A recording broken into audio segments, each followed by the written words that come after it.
With gentle eyes and a calming voice, I began to share my message. I spoke of a God of love, a God who valued every individual, a God who offered freedom from fear. Holding up the mirror, I urged the villagers to look beyond their reflections. This mirror shows you more than just your face, it shows you your soul.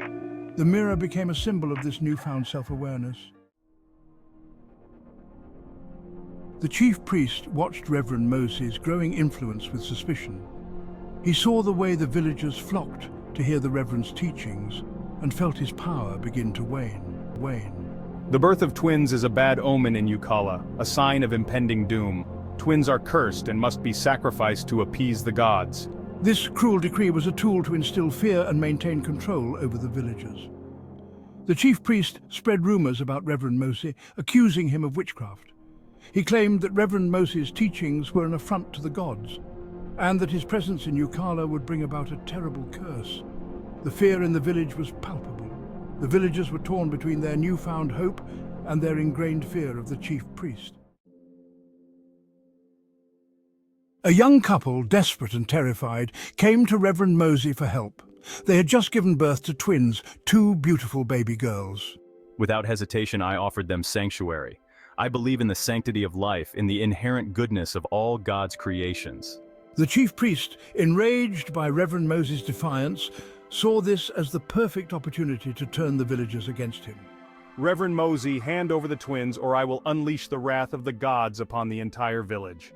Reverend Moses, standing tall and resolute, refused to back down. He knew the risks, but his faith fueled his courage. He would stand up for what he believed in, for the sanctity of life, for the love of God. The villagers, caught between their fear of the chief priest and their growing respect for Reverend Moses, were torn.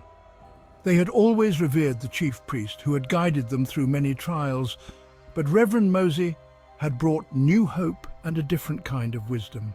The tension in the air was palpable, as families whispered among themselves, unsure of whom to trust. Desperate to regain control, I decided to play my trump card. The villagers needed a sign, something undeniable that would sway their hearts and minds back to me. I knew that the oracle, with its ancient and mystical power, was the key. It had always been the ultimate authority in our village, and its words were never questioned. I announced that I would consult the village oracle. This declaration sent ripples through the crowd as everyone knew the gravity of such an act. The oracle's pronouncements were rare and sacred, and consulting it was not done lightly. The villagers gathered, their curiosity and anxiety growing with each passing moment. The villagers watched with bated breath as he disappeared into the mouth of the cave. The cave, dark and foreboding, seemed to swallow him whole. Whispers spread through the crowd, speculating on what the oracle might reveal. Would it support the chief priest, or would it side with Reverend Moses? The oracle was a source of both fear and reverence in Ukala, its pronouncements considered to be the voice of the gods. It was said that the oracle could see into the hearts of men and reveal their true intentions. Many had sought its wisdom in times of crisis, and its guidance had always been revered. The chief priest emerged from the cave, his face illuminated by the flickering light of a torch. His expression was grave, and the villagers could sense the weight of the oracle's message. The silence was thick, as everyone waited for him to speak. He held aloft a small carved wooden figure, the symbol of the oracle. This figure, intricately designed and ancient, was a powerful symbol of the oracle's authority. It was a tangible connection to the divine, and its presence commanded respect. His voice, amplified by the echo in the cave, rang out across the silent crowd. The words seemed to hang in the air, heavy with significance. The villagers leaned in, straining to catch every syllable, knowing that the oracle's message could change everything. The oracle has spoken. It has revealed the truth about this false prophet and the cursed children he harbors. The crowd gasped, a mix of shock and relief washing over them. The chief priest's words had the power to sway the entire village, and now, with the oracle's backing, his authority seemed unassailable. The oracle demands their immediate sacrifice to appease the gods and end the drought that plagues our land. The villagers gasped, their eyes darting between the chief priest and Reverend Moses. Fear hung heavy in the air, threatening to suffocate the glimmer of hope that Reverend Moses had ignited.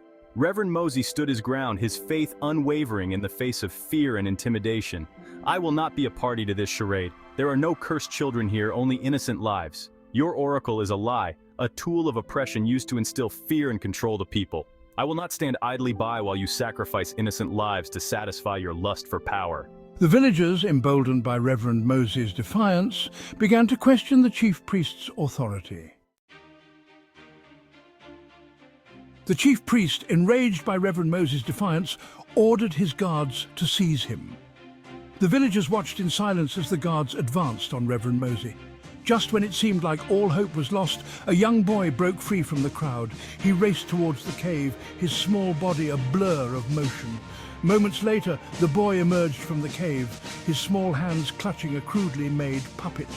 This is the oracle. It's nothing but a puppet controlled by the chief priest. The villagers, their eyes open to the truth, turned on the chief priest, their fear replaced by anger. The reign of the chief priest was over, his tyranny shattered by the courage of a young boy and the unwavering faith of Reverend Mosey. With the chief priest's downfall, a new chapter began in Ukala. The oppressive reign that had cast a shadow over the village for generations was finally over. The villagers, who had long been shackled by fear and superstition, could now breathe freely and look forward to a brighter future. The villagers, liberated from the grip of fear and superstition, embraced the message of hope and self-reliance. They danced in the streets, their faces alight with joy and newfound freedom. Traditional songs filled the air, and the community came together in a way they had never done before. They tore down the oracle's cave, a symbol of their past oppression, and began to rebuild their lives based on faith and love. The community worked tirelessly, hand in hand, to create a new beginning. Homes were rebuilt, and the spirit of cooperation and unity was stronger than ever. The mirror became a cherished possession, a reminder of their journey to self-discovery and freedom. It was not just a reflective surface, but a symbol of their collective strength and resilience. The villagers saw in it the reflection of their true selves, unburdened by the past. The villagers would often gather around the mirror, reflecting on their past and looking forward to their future with hope.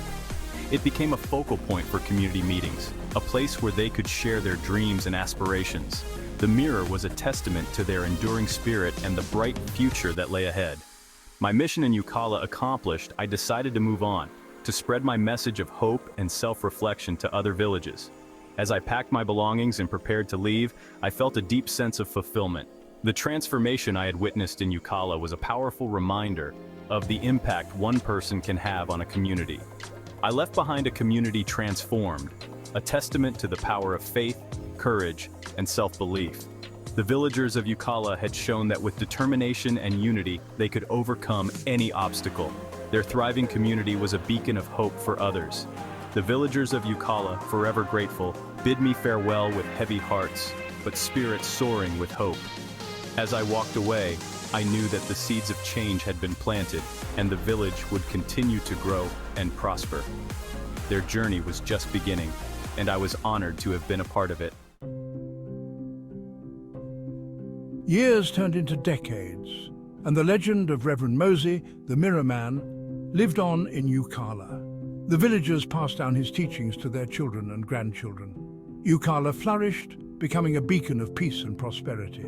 The villagers, guided by the principles of self-reliance and communal responsibility, built a society that valued education, innovation, and well-being. They established schools and hospitals, ensuring that everyone had access to knowledge and healthcare.